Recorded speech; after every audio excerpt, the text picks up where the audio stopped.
I was already on edge before I ever stepped foot on the Marietta Dawn.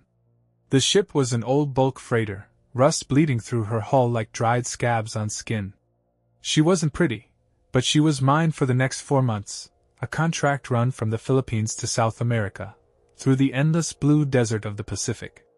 Long, boring stretches punctuated by shifts of mindless labor, and the occasional storm to remind you just how small you were. I didn't mind that part. I've been working on ships for 12 years, and I've learned to love the silence, the sheer nothingness that came with the middle of the ocean. But this time, something was different. It started the night before we left port. I dreamed I was sinking. Not the usual kind of drowning dream where you thrash and panic. No, this felt slower, stranger. There was no water. I was falling through something thick and heavy, something that resisted me but gave just enough to let me keep sliding downward. I could see my hands in front of me, pale under the dim light, fingers twitching like they belonged to someone else. Shapes moved in the dark, pale things. Arms too long, fingers too sharp. They followed me down, mouths gaping open in silent screams or smiles, I couldn't tell. There was no sound at all. Just the pressure, the weight, the sense that I wasn't falling, but being pulled. When I woke up, my jaw hurt from clenching, and my sheets were damp with sweat. I could still feel the phantom touch of those fingers, something tracing along my ankle, like a hand that just let go. I told myself it was just nerves. I'd taken this contract in a hurry after a bad breakup, looking for a long stretch of nothing to clear my head. My brain was just processing the stress. That's all. At least, that's what I told myself. The Marietta Dawn left port under a slate-gray sky. The ocean swallowed us whole within hours, the horizon vanishing into a smear of salt and mist. There's a strange peace that comes with that, like the world is closing in around you, the edges going soft. Just you and the ship and the water, the hum of the engines your only heartbeat. But the first night at sea, I had the dream again. This time, I was lower, deeper. The thick dark pressed closer around me, and the shapes were clearer. They were human-shaped, almost. Their skin was pale, but not smooth. It was rough, ridged, pitted like coral or driftwood. Their eyes were too wide, too round, bulging in their sockets, but their mouths were the worst. Stretched too far, the skin at the corners cracked and bleeding. They didn't swim.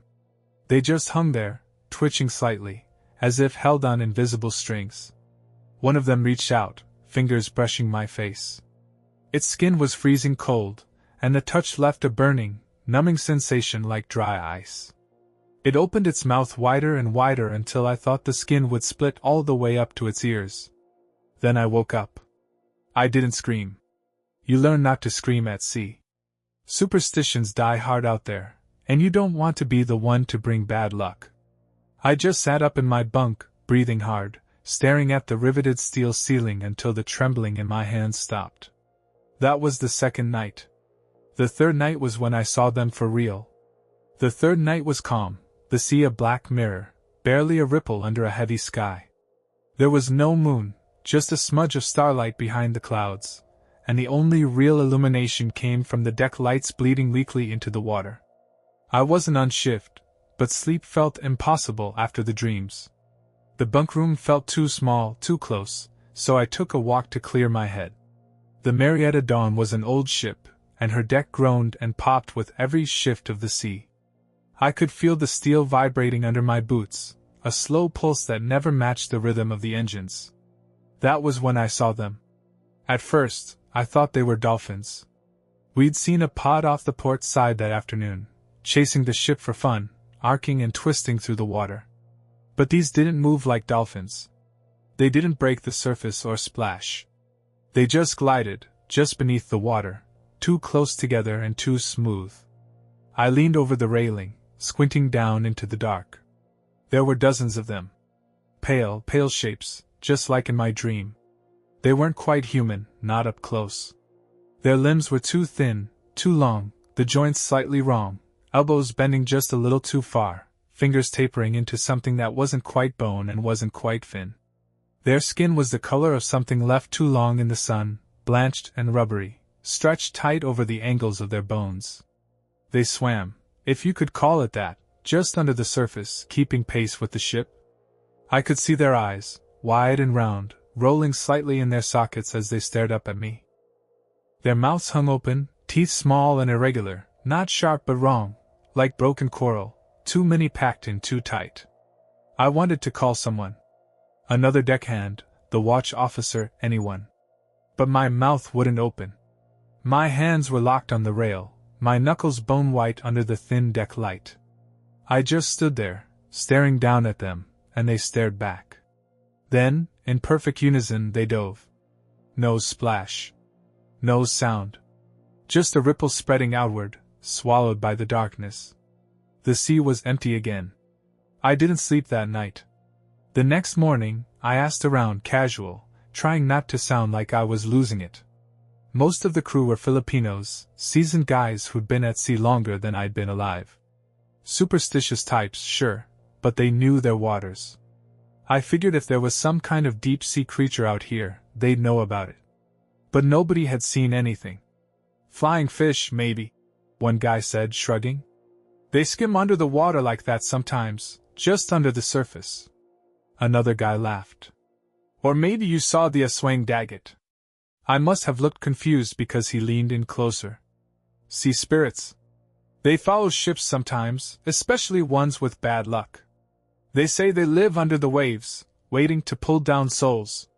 If you see them, don't look too long. They remember you. That was the end of the conversation. Sailors don't like talking about bad luck. I told myself they were just messing with me, a little hazing for the new guy. But I couldn't shake the feeling those eyes were still watching me, somewhere beneath the steel hull. That night I locked my cabin door. It didn't help. I was already uneasy before I stepped foot on the Marietta Dawn. The ship was a rust bucket bulk freighter, the kind held together more by layers of paint and good luck than by actual steel. It was the kind of contract you took when you didn't have better options, long, isolated runs across the Pacific, where the nearest help was days away. That suited me fine. I needed time away from people, from everything. But even before we left port, I wasn't sleeping right. It started with a dream. I was sinking, but not into water, into something thicker, something that held me up for a second before letting me slide further down. I could move, but barely. My arms twitched, my fingers scraped at the air, but they didn't listen to me.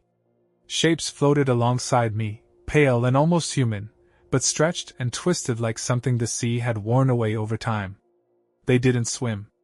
They drifted, faces turned toward me, mouths open so wide it looked like their jaws would snap. And they reached, they kept reaching. I woke up drenched in sweat, my jaw aching from clenching so hard. My cabin felt too small, the thin metal walls pressing in, and even when I stepped outside onto the deck, I couldn't shake the feeling that the dream had followed me out there. The first night at sea, it came back. This time, I was deeper. The water, or whatever it was, pressed tighter, heavier, until it felt like my ribs would crack. The pale shapes were closer, their fingers brushing my arms, my face, their skin freezing cold. They never spoke. Their mouths opened and opened, but no sound came out. Just the distant hum of something far below us, a deep, thrumming pulse that vibrated through my bones. I woke up gasping, gripping the side of my bunk so hard my nails bent backward. The third night, I saw them for real. I was walking the deck after midnight, trying to clear my head, when I spotted the shapes beneath the water. At first, I thought they were dolphins, chasing the ship the way they sometimes do. But dolphins don't move like that. They don't glide in perfect unison, just under the surface, their pale bodies blurring in the weak deck lights. They didn't have fins. They had arms, too long, too thin, fingers trailing in the black water. I leaned over the rail, heart hammering in my chest. There were dozens of them. Their faces turned up toward me, wide eyes bulging, mouths stretched open just like in the dream. They weren't floating. They were keeping pace with the ship, no effort, no kicking, just drifting forward like they were being pulled along by something deeper. And then, all at once, they sank. No splash, no sound. Just gone, leaving the water empty and dark. I didn't tell anyone at first. Out here, you don't want to be the guy talking about ghosts or sea monsters. Bad luck sticks to you like rust. But I couldn't let it go. I asked around, careful, trying not to sound crazy. Most of the crew just shrugged, said I was probably seeing fish or floating junk. One old engineer, a guy who'd been on ships since before I was born, gave me a strange look. "If you see something down there," he said quietly, "don't look too long. And don't talk about it at night. They hear better after dark." That was all he'd say. I thought maybe it was a joke. Sailors love messing with new guys. But that night, when I locked my cabin door, I could still feel them. Out there. Underneath. It got worse after that. The dreams became longer, sharper. I wasn't sinking anymore. I was being pulled, fingers wrapped around my ankles, my wrists, tugging me down through the cold. I could feel my skin splitting, little tears forming along my fingers where their nails, if that's what they were, dug in. I stopped sleeping. I stayed on deck whenever I could, pacing the length of the ship, watching the water. Sometimes I saw them again, drifting just below the surface. Sometimes they were closer, almost close enough to touch if I leaned over the rail. Their faces were blurred by the water, but I could see their mouths. Always open. Always too wide. One night I saw something worse. It was past midnight, and I was standing at the stern, watching the ship's wake unfurl behind us.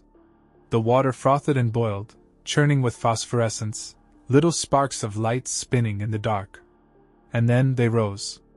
Not all the way, just enough for their heads to break the surface. They didn't splash or gasp for air. They just floated there, faces half submerged, eyes still locked on me. And they smiled. That was the worst part. Those two wide mouths curled up, teeth exposed, like they were happy to see me. Like they'd been waiting. The next day, I went to the captain. I didn't tell him everything, just that I'd seen something in the water. Something following us. His face didn't change. He just listened, nodded, and told me to focus on my job. But later that night, I saw him on deck, staring down into the dark, a cigarette burning between his fingers. He didn't look away for a long time. The further we sailed, the closer they got. By the second week, they weren't just under the water, they were on the ship. Not physically, not at first, but I'd catch glimpses of them in reflections, in the porthole glass or the surface of my coffee. Pale faces, wide eyes, mouths hanging open in silent screams. I'd blink, and they'd be gone. I wasn't the only one. One of the other deckhands, a quiet kid from Cebu, started whispering to himself. Long conversations under his breath in Tagalog, the same phrases over and over. When I asked him who he was talking to, he just shook his head and wouldn't look at me. Another guy disappeared entirely. We searched the whole ship, every cabin, every hold, every crawl space. Nothing. No sign of him. It happens sometimes. Men go overboard. But the thing is, no one heard a splash. No alarms, no man overboard call. It was like he just sank. By the third week, I wasn't sure if I was awake or dreaming anymore. They came into my cabin at night. I'd wake up and see them standing at the foot of my bunk, pale, wet shapes, fingers dripping with seawater, mouths open so wide I could hear the skin crack. They never touched me. They just stood there. Waiting. I stopped locking my door. It didn't matter. On the last night, the storm hit. Waves slammed the ship like fists, metal groaning, containers shifting in their stacks. I was on deck, soaked to the bone, trying to lash down a loose line when I saw them. Not under the water. On the deck. They stood in the rain, skin pale and slick, hair plastered to their scalps. They moved like the sea, slow, rolling shifts, impossible to predict. I couldn't see their feet. I don't think they had any. One by one, they turned to face me. And they smiled. The next thing I knew, I was waking up in my bunk, the storm gone. Sunlight spilled through the porthole, and the sea was calm. But the deck was wet, far wetter than it should have been after a clear dawn. And there were footprints leading from the rail to my door, pale, webbed, and too long. We made port a week later. I quit that day. I still dream about them. They're waiting, out there, under the waves, mouths open wide. One day, they'll come back for me. And when they do, I don't think I'll wake up.